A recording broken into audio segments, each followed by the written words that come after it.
Welcome back, everybody. Brad here from the Jurassic Park Podcast. Today, we have part 2 of our conversation with Stephen Ray Morris, podcaster from See Jurassic Right, another awesome Jurassic podcast. If you are not listening to that show, please do yourself a favor. Go download it on any of your favorite podcasting platforms. In this episode, which is part of a very long series, we talked for like over 2 hours, and I split it up into 3 different episodes over the course of last week, this week, and next week. So in this one, we're going to talk about speculation. Does it ruin things? Does it make it better or worse? What do we think?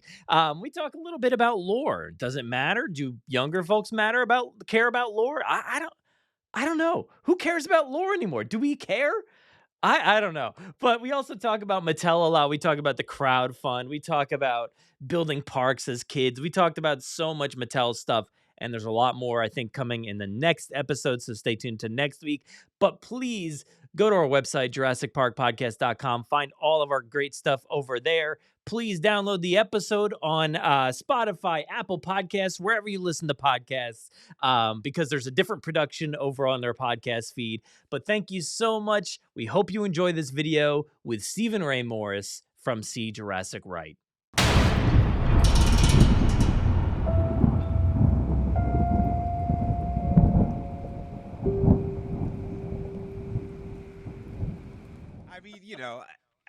But I think it's that thing where I think there's varying degrees of knowledge about how the sauce is made, how the ham is made. What's the I think how sauce. the soup is made. But it's that thing of like, would I have wanted a Jurassic World Dominion with a Godfather 2 style plotting where you see a young original Macy going on an adventure in the past that's tied with a present Macy, and the two stories sort of intertwined, and it's this like we're like seeing all the original locations from Jurassic Park, but now it's like from the perspective of Macy and everything. And it's like, I know that's never gonna be a thing, and Pipe dreams. But at the same time, I'm like, we kind of got that in a weird way, because obviously so much of original Macy's story, and I can't remember how I said this exactly when the movie came out, or like after seeing it a few times, but I really love original Macy's story because it sort of reminds me, I think it's the movie's ode to why we love dinosaurs in the first place and why they're so important to us. And, if we're like critiquing stuff, it's like, I'm almost bummed that wasn't more of a bigger deal, because, I mean, again, if we're talking like, if we're just critiquing and we're like, what if or whatever, it's like my favorite element of all the Jurassic World movies, which didn't even really start until Fallen Kingdom, is Macy. I think she's kind of the coolest thing about these movies, and her story is the most like thematically resonant to me, but it's just sort of, it sort of gets squished into, but also it's that thing of like, again, when you're thinking about problem solving and you're like, well, but how could you introduce Macy in Jurassic World without, like, would you have Macy be like a minor character that meets like, oh my God, what are the two boys' names? Gray and Zach. Yeah. Like, do you have her just like sort of be shuffled off somewhere, like at some point in the movie, like, who's that weird kid? And then you like pick it up and like, there's, again, it's like there's so many what ifs, but I really loved Macy's story because it reminded me why I loved Jurassic Park in the first place. Yeah, I can see that. And I mean, it brings us back to the early 90s, and we get to see like a little bit of handheld footage and stuff like that. So like there was, and that was obviously a lot of the speculation is like, right. Colin shared that picture of like a very obviously like 90s facility, and we're all like, we're going back. Like we're de-aging, we're flashing back, whatever it is, like we're gonna see it. And except like, for BD Wong, he's just gonna be, they don't need to de-age him. No. It would have been super easy to de-age if they needed to, but like, and I'm still gonna always remember my flashback cafe sequence. I just wish that could have been a thing. Having him on the periphery of that exchange with Dodgson and Nedry, and like him being like, I'm Ooh, gonna take over when he's gonna fail, because he's gonna fail. Like, oh man, it would have been so cool. But like, yeah, I don't know. I mean, that's and I think that's part of the problem, right? And we all create this. We create this by doing exactly what we're doing. We all I feel like we've created this uh society of like hating on things because of what we wanted to see, and sure. not what the movie was, and not what they created. And I think you got to judge the art on its own merits, and not like what you created in your head. And it's hard. It's very hard, especially when you think you've created, and maybe you did. Like I certainly think I created some great ideas in my head. But like, I don't know, would they have come to fruition that same way? Probably not. But like, I sit there and I'm like, we're watching like Secret War. No, what is it called? Secret Invasion. Yeah. And I'm like, so many missed opportunities here. Like, yeah, you could have done so many different things and it would have been so much better. But like, yeah, who knows? What ultimately would have come. But you got to judge things, I think, based off of what they are, and not what you want them to be. It's so hard, though. I mean, look, you're preaching to the choir here, but Oh, sometimes I I have know. sometimes I have to remember that people like part of the joy is that critique, and is the like, it makes me tired thinking about it, because it's like because I can't change it. So it's like, to me, it's hard to sit and complain about, how things could have been. But yeah, I think there is people who do find joy in just sort of like, just sort of thinking about how things could have been. And again, it's like, is there a better version of Jurassic World where it's Claire walking around the park in the beginning, and she's sort of ignoring all the joy that everyone else is having with the dinosaurs, and that sort of thematically sort of more strengthens her journey to loving and appreciating and willing to fight and die for these animals? Sure. Is there a version where at the end of Jurassic World, because it's all about how Zach is very jaded and doesn't care about the dinosaurs, whereas like Gray is like super excited, and then at the end of the movie, it's like Zach calls his girlfriend and he's like, oh my God, there was this crazy, like, you see the like Yeah. you see the full journey there of him coming around to like being a good brother and enjoying dinosaurs. It's like, again, we can think about all that stuff.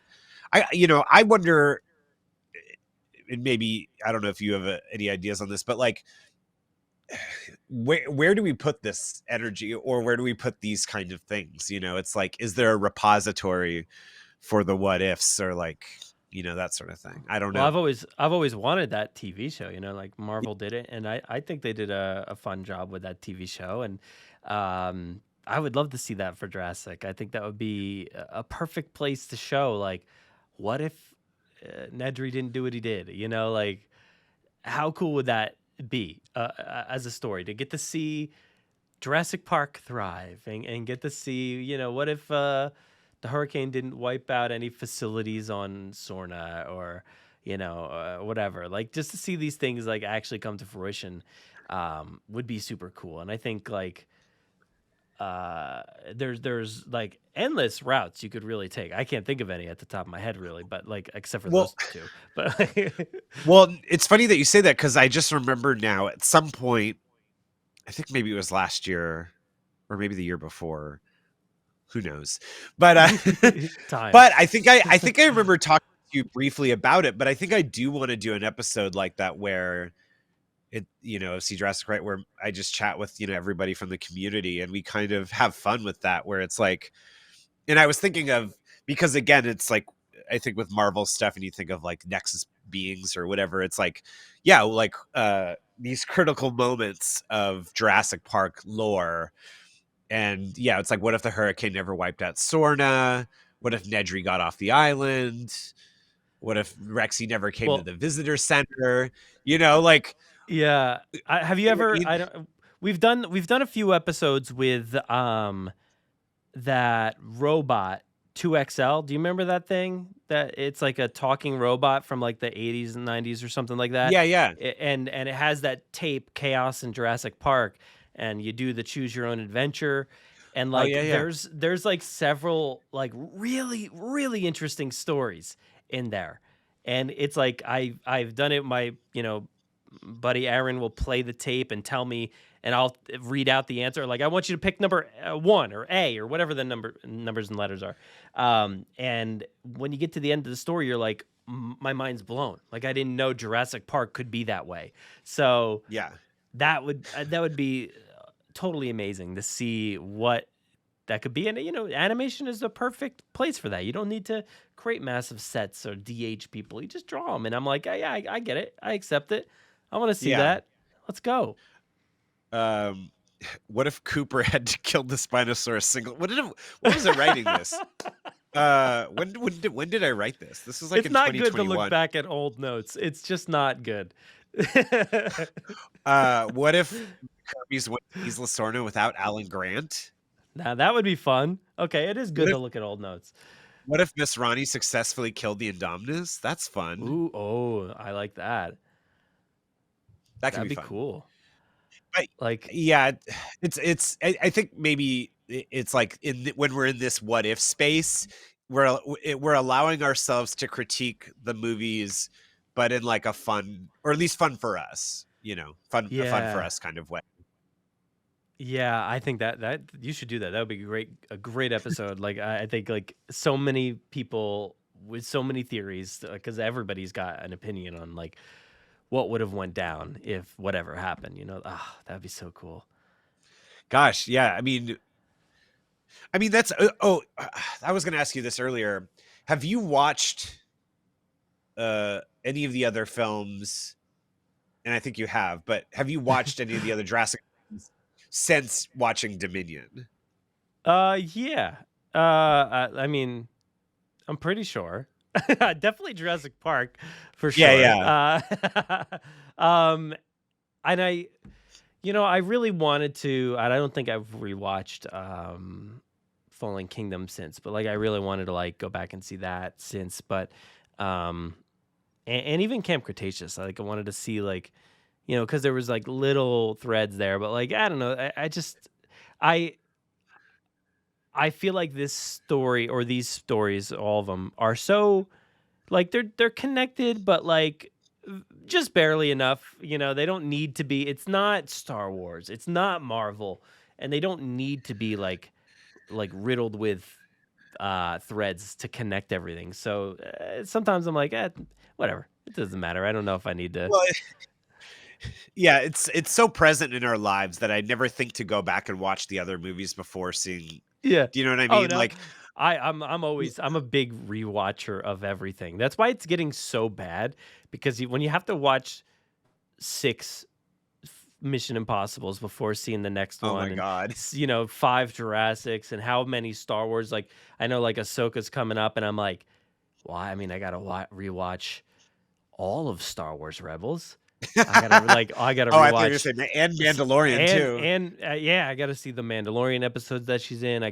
There's like too many things to rewatch these days. It's I feel like those days are getting numbered. As far as rewatching is concerned. Well, I mean, Disney Plus has those great like Marvel Legends, the sort of true. like recap music video things that they do before each franchise thing, which I think is very helpful, because they're kind of like a music video mood piece of like, here's Scarlet Witch's like, here's all the vital pieces that you need to know before WandaVision or whatever. That is helpful. But I mean, I was gonna say, I mean, yeah, the thing that I mean, you think about where Star Wars ends, A New Hope ends, and where Empire Strikes Back picks up. That's so intriguing and cool that I definitely think, like you, I think I'm a fan of letting there be time in between, and letting, like, when people talk about how different Claire is in between each movie, it's like, yeah, because she was changed at the end of the last movie. So then when you pick up a few years later, you're seeing the fruits of that labor, so to speak. And I haven't seen Dial of Destiny, but what did you think of it? I haven't seen it yet, so no spoilers. No spoilers. But as far as like picking up from Crystal Skull or from the other movies, like how does it operate in that way of like when we think of lore and stuff in like the modern context? To me, it's like it's a perfect continuation, picking up those pieces and answering questions, and like, yeah, it's absolutely perfect for that. And I saw it 3 times, Oh and my I God, that's just amazing. I love that movie so much. If you didn't know, I'm a huge Indiana Jones fan. Like, No, I know. it, That's why I wanted to yeah, ask. I was like, like Indy, even when it came out, I was like, what does Brad think? I'm like so curious to know yeah. what Brad thinks about this. I've got my Indiana Jones Dr. Pepper here from Crystal Yeah. Skull that I'm ready to drink at any time. I'm Yes. like, I I love it. World soda actually from that time in the cereal too. Why are we the way we are? Like, why do we have these things? I was like, I should actually, now that I think about it, that Lost World soda, I believe like the cereal I eventually ate, and so I just have the box somewhere. Last year, yeah. Yeah, last year. Ugh. But the soda was a gift from my old advisor from my film program because he had the soda. So he had it for 20 years and then gave Wow. it to me. And I think it's in a box somewhere, but I think I like put it in like 5 Ziploc bags and like because I was just like, this thing's gonna Yeah. explode at some Oh point. yeah. So, Yeah. but yes, as again without spoiling anything. I mean, what is the best? You know, because I feel like we've both of us. I mean, I haven't seen Dial of Destiny, but I think at this point we've probably seen a lot of these revivals and everything. Like, what is the best way to pick up a franchise? Because personally, for me, I loved Alan and Ellie and Malcolm's storyline in Dominion because it felt like they had their own journey that we're just picking up on, and it's not that they're in service to the new characters. It's almost like Claire and Owen had to catch up with what Ellie and Alan and Malcolm are doing. And I loved Malcolm's story in Dominion because this apparent turncoat, but like ultimately Malcolm is not a villain. Like he, I think that's the difference between the book version of Malcolm and the movie version is that Malcolm was willing to sacrifice himself in Jurassic Park. Like that's the Malcolm in Dominion. You know what I mean? Yeah. And so I don't know. I really loved all their stories, and it's like that's the frustrating thing about the marketing of the movie, where I'm like, why didn't you put Laura Dern front and center of the marketing? Hey, What if you know? it would have been a great marketing campaign. But like, yeah, I think you're right. Like, you just kind of pick up with their story, and it's not super deep or anything. And I think the expanded extended cut like certainly adds some layers and things with their stories, and like seeing Ellie's story and stuff kind of expand a little bit there. Grand sequence only really like I think expands like a few lines or something like that. But like I don't need to have answers for everything. And like I know I like for some things I definitely want that and I love that. But like for this I'm like it's cool. Like I get it. Like Grant's like trying to do some teaching and dinging. Nobody cares. It makes sense to me. He imagine where this guy is like how long is it? 30 years later, like just nobody cares. And he's been trying to deal with this for the past 30 years. And I think I sympathize with him, and I feel that sadness that he feels. Like there's that line where Ellie's like, come on, like living the Dr. Grant life. And he's like, it's not that great. Like it kind of sucks. And it's like, oh yeah, like is that our version of Luke? Where it's like, yeah. but you know what? Like, as much as I think Jurassic Park is the one movie more than any other movie that has inspired people to get into a particular field, whether it's making movies or becoming an actual paleontologist. You can maybe make an argument for like Silence of the Lambs getting people into like FBI or whatever, or X-Files, Sure. even for like women in STEM or whatever. But like I think Jurassic Park wholesale has the most like conversion like pipeline to either people wanting to get into film or entertainment or art or be a scientist. And but the reality is like being a paleontologist is not a glamorous job. It's not sexy. Like it's not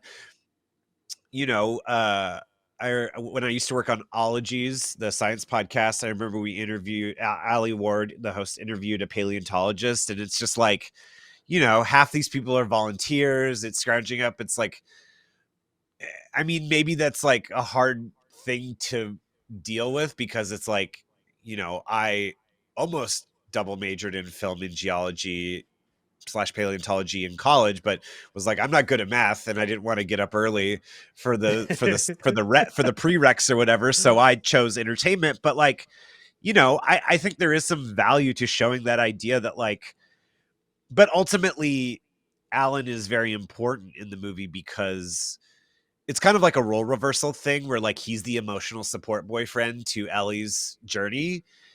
And Yeah. I think that's the kind of journey that Alan needed to go on because he needs a reason to care about dinosaurs again. He's sort of just like, at the end of JP3, he's like, okay, like, I'm never going to be an astronaut. I'm going to be an astronomer. But like, I think he needs the why of it all. And I think that's kind of, even though that's like, I think he has the slightest journey in Dominion of the three characters. I think there's still a lot of value in that. Yeah, I definitely wish there was more, but like I think there is so much value to somebody like that to know why they're doing what they're doing again, Yeah, it's really hard when like we have so many characters that are potentially all main characters. Like they've all kind of had their time to shine, and Grant, Grant is JP, obviously. I feel like that's mostly his story.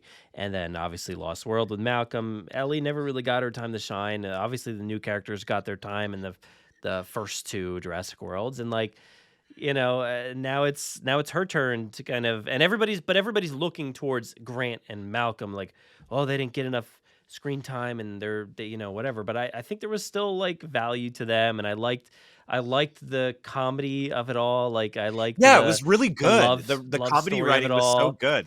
Yeah, it's really cool. Like I don't know. I just love the it feels like the book too, like in a way where like you just have them going on like a scientific intrigue, like storyline, plot line. And I really dig that. Like I think that's really cool when you get them like, because Jurassic Park and The Lost World are very much like these like spy kind of thriller stories, like where it's like there's like just industrial espionage, and it's like there's a lot of like crazy stuff going on that like isn't really present in the movies, but this one, it kind of had those things, and I'm like, that's cool that we kind of got that. They're zipped up in their lab suits and trying to like hide who they are, and I just loved all that stuff. I thought it was really cool, and the comedy of it is still there. I like that. Yeah, Malcolm's like goofy and everything, but these people are 30 years changed. They're different. Yeah. They, like you said, they picked up from where they were in the last one. Time has gone on, and whether or not we want to believe Claire went from capitalist to naturalist and just for a few years, whatever, who cares? But like it's not that important. And I think like everything is pretty. I just like where it all kind of landed up. I'm very happy with the ending of this movie, seeing Grant. I think he like straightened up his tie or whatever, and he went into some Senate hearing or something. I don't know what he did, but like it's cool to see like where this movie ends up and where this series ends up. And like I just know like I think like recently things have been fairly negative, and like everybody's kind of and rightfully so, because like I feel like my objective when I talk about Jurassic is to try to be positive and like try to not like swing it positive, like make everything super positive, but just at least try to discuss the positive things more so. But recently it's like it's definitely taken like a turn where like it's kind of hard to avoid everything, because like everything ends up turning negative, where we're like, well, I mean, I want to discuss the positives, but here is this. I wanted to like, hey, look, this crowdfund.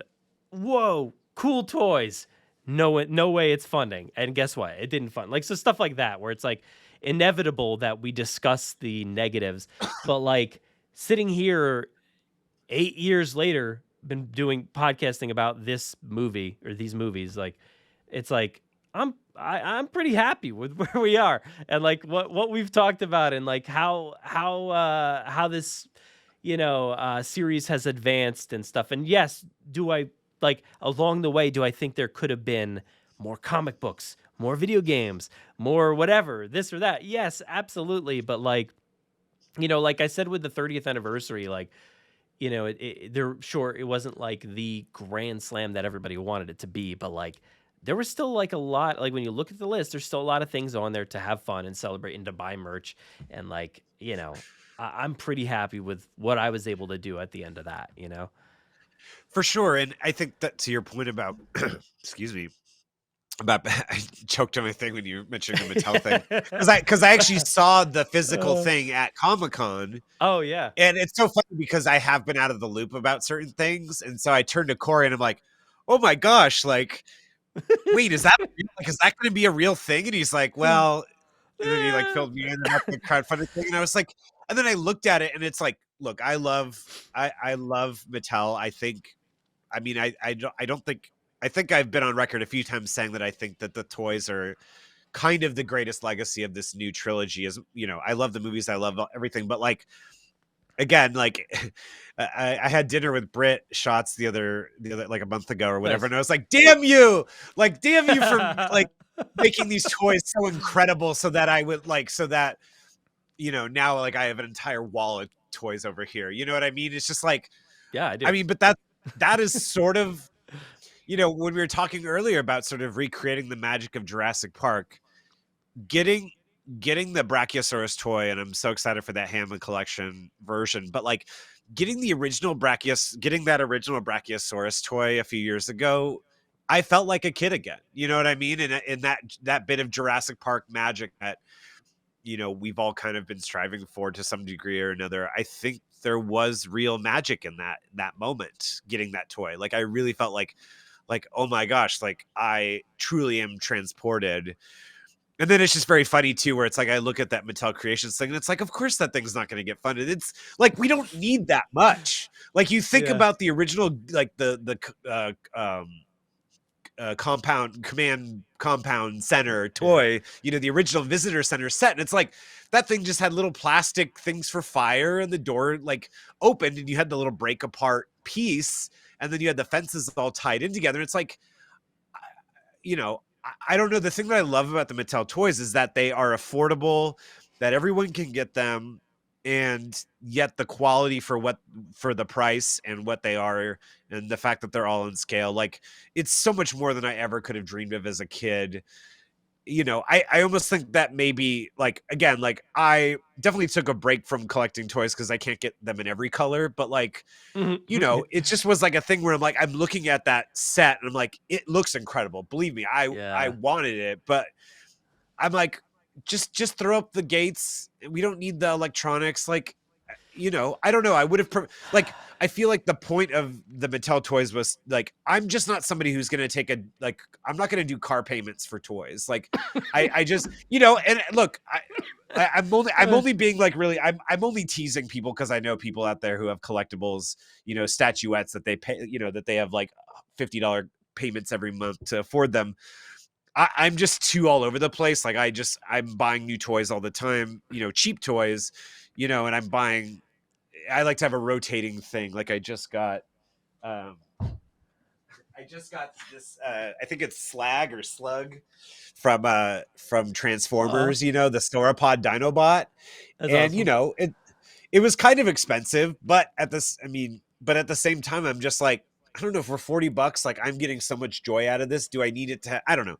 I mean, again, it's how much joy that you want to get out of it. But I guess for me, the original spark of the Mattel toys was that we were getting a quality that was unexpected for the price point, and they were sort of simple enough that, we didn't have to, sacrifice an arm and a leg, Mr. Arnold arm to, to get them. So I guess it's just, I mean, again, it's that thing of like, I think maybe the fact that it failed is probably an indication that maybe that's not what people really wanted from what people really want from these. But I don't know. I've kind of been out of the whole thing. I literally was just like, again, I literally was like, whoa, wouldn't that be cool? And it's like, Corey's like, oh, sorry to break the news to you. But it would be cool. I mean, I mean, again, the fact that we're getting so many Lost World toys in 2022 and 2023 is insane to me. Yeah. Like that we're going to get a Memenchiosaurus. Like I've literally been like justice for Memenchi for like 5 years. The fact that I think Tim from Collect Jurassic was like, no, we're getting that. And I'm like I'm like Grant in Jurassic Park. Where I'm like, it's like, are you kidding me? Are you kidding me? Like we're really getting that toy? Like, oh my God. Like at this point, I mean, we're getting, you know, I just saw the set with the raptor cage, you know, the intro to Jurassic Park. Like, I wouldn't be surprised if in a year or two we get Grant and Ellie's dig site outfits as figures. Ooh. Do you know what I mean? That'd be so like, nice. Ellie's Canadian tuxedo, Grant's like red shirt, and you know, it comes with a little like machine that you know that shoots into the ground. Like, like when are we gonna get a Whit Hereford figure? Do you know what I mean? Like, you know, seriously. 6-foot turkey. Like that shirt would be amazing in toy form. Like, they got to get that right. You know. Oh, I would love if they made Whit into a toy. He deserves it.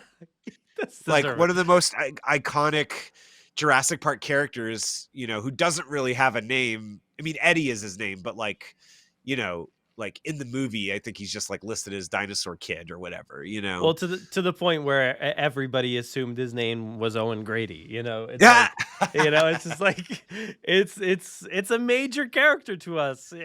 We need to see that, you know, like one day, hopefully like, one day. But are we gonna get a Woo figure?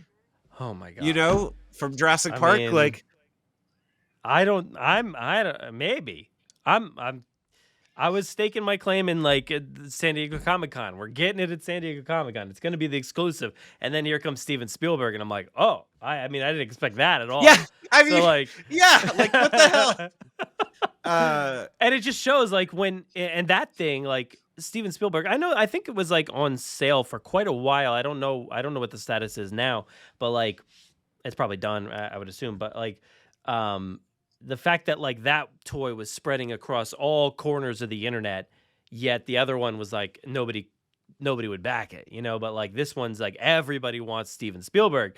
But when Dr. Wu eventually comes, like I hope the people are there for pre-ordering, whatever the case is, if that ever does come. But like we need that figure. It's about time, you know. It's well overdue. So I mean, yeah, we already have 2 costume changes for Nedry.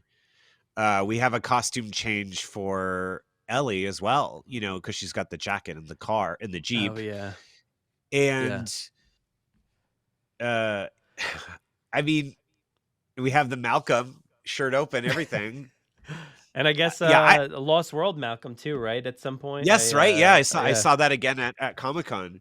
But yeah, I don't know. It's hard because it is like it's almost that thing of like we never thought we were going to get stuff like this, and now that and again it comes to expectations and that kind of thing where it's like, I mean, that's kind of, you know, again the fun part, but also like the double-edged sword of like I never thought we were going to get this stuff, and it's like, well, now I just want, you know what I mean? Like, yeah. I mean, it wasn't in the Mattel Creations thing, wasn't there going to be a goat too? Yeah, that was the top tier. Like, you know, if you want these gates, you can get 10,000 of your friends, and they'll get you that goat. Wow, 10,000! Not even 10,000 people wanted that. Or how many? Not even 5,000 people wanted it, which is the original goal. Wait, how much was it? The whole set $250, but that that just gets you the gate and the car. Initially, and then they changed the goal. They like ended up throwing in like fences, Tim, stuff like that. So they ended up changing the goals, lowering things, like moved goal 2 to goal 1. It was like a whole thing. But wow, I totally missed all of this. Yeah, it was like it overall $250 for everything. Kind of checks out. It works. Yeah, no, I was gonna say that seems very reasonable for what it is. But like But for that initial goal, because you're only paying for that initial goal. But like that's if say for instance only the first tier got funded, like $250 for just the gates and the car is like a bit much. It's a bit overboard, sure. a bit steep. So and like it's wild, but like the ghost, from Star Wars Rebels, and I guess maybe Ahsoka, I don't know. Like that thing, I think was like $500 and got funded like in like 3 or 4 days. Like, and it was like, it was more, I think it was like 8,000 people or something like that. So, that just goes to show Star Wars, I guess maybe understands the crowdfund and is maybe more people than Jurassic. There's more Jurassic fans or less Jurassic fans than Star Wars fans. So it's like it's been kind of an eye-opening experience just to kind of see what the reaction is. Yeah, a little humbling for sure.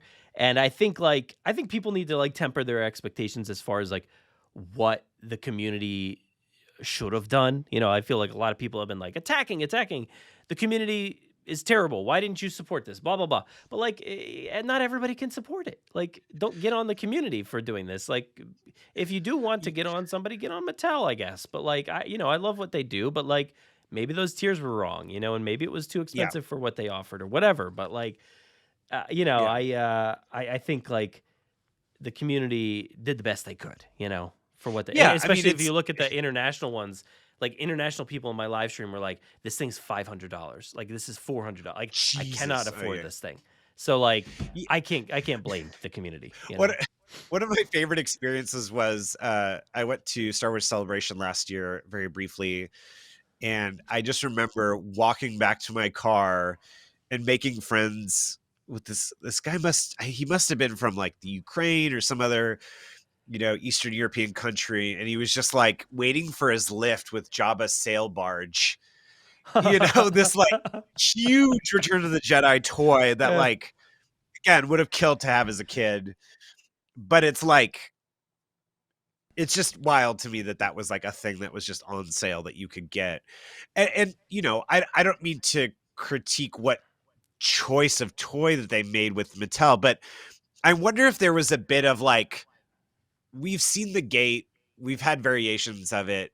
Is the gate itself really like enough juice to like I guess my thing is, if they had recreated the visitor center, do you know what I mean? Like, I almost think that would have gotten funded a lot faster because it seems more substantial. Even though I would say the gates are obviously the most iconic thing. They were like, and I think the problem is they were so big. They were accurate, I guess, to the scale of the humans and the dinosaurs, but they were like way too big. Like, I don't even know where I would put them. Like, where would they go? And I think like that. I mean, look, people away, like, and to be honest, like I did see some people say that like we've been asking for the gates, and it's personally like I don't think I ever saw anybody asking for Mattel to make the gates. Does that come with the Lost World T-Rex? Wait. It does, yes. And that's the odd thing. It's like, it's a very interesting set. Like, why does it come with the Buck? And it's a fantastic recreation of the Buck T-Rex. And the problem is now that like, and I've seen a lot of people say like, oh, why don't they just put this out at Target or Walmart or wherever? And that's not going to happen. It's just not going to happen because we were paying for them to make these things, like because they maybe can't get it authorized to put these out on shelves. Like this is the only way that these could get processed and made. So look, maybe there's some world where something comes down the line, but it may not look like this. It may not work like this, but and maybe they rework the crowdfund or something. But like, this was our chance. And like, I understand it didn't work. It just, it's a bummer, but like, I get it, I love those little signs though, Yeah. Honestly, like $25. Well, maybe that's a little too much. Maybe like 15 for just those signs. I would happily, because I mean, I don't know if you did this as a kid. Again, speaking of like original joy, but I remember before my grandma moved in with us growing up, we had a spare bedroom. And I remember one day, like when you're a kid, and I don't know if you're, like do kids still do this? But it's like, I remember going outside, it's like early before my mom probably was just like, I've been working all week. I'm tired. I'm going to sleep in. Like, don't come into my room before 11 sort of thing. And I remember going to my backyard, collecting leaves and sticks, and then taking over that spare bedroom and making Jurassic Park, like making like, here's the route and all the fences and everything. I'll throw in some Transformers in there, some Beast Wars, some Power Rangers, Yeah. but like then putting all the leaves in and everything. Like, I have very clear memories of doing this. And it's wild because I don't know, I was like 6 or 7 or 8 years old at this point. Like, how do I remember that more than like, I don't know, other things that have happened more recently, like, but I have very clear memories of like being a kid. I mean, very clear, quote unquote, but like, yeah, you're right though. It's just like, what is that thing, and who were they asking that of? And I think it's that thing of, it's like, obviously the Jurassic Park gates are the most iconic, but again, it's like, it's just a gate. So it's like, when you're thinking about playability, I think they're thinking about display, more than anything, probably. Yeah. But I mean, we also got the Hammond collection, so it is like the collector line. So it's that's true. Yeah. But I mean, I think about the fact that we got this retro 93 line. Like, I like shed a tear. Do you know what I mean? When I saw that announcement, and like finally getting those, because I think for a lot of us growing up, those JP toys were just as much their own sort of lore and universe as the movies, Yeah. Yeah. Oh, they absolutely were. And the fact that you could create, like I was saying earlier, like I created basically what we see in these movies today. It's just like they came as characters, and then you expanded upon those, like a Harpoon Harrison or T-Rex Jaws Jackson. Harpoon Harrison. Wow. Like you T-Rex Turner. You created these characters and like their lore in like I did it in my basement or in my backyard. Like you just mentioned going out in the backyard and getting sticks and stuff, and that's what I did. Like I had in my backyard. I took like a shovel or my hands or something and just made a path through the leaves and through the weeds and stuff. And the weeds were long enough that they looked like trees, to my T-Rex. So it was like, and I remember I had this like this plastic container that had this really cool, like hatched, like roofing, like the top of it. And like, I dug a hole and put that in the ground and like used it as my raptor pan. And like, so, cool. Like we didn't need necessarily like the compound or like, I didn't have that. I didn't have the camper. I just had like some of the other stuff, but like I took like a big piece of,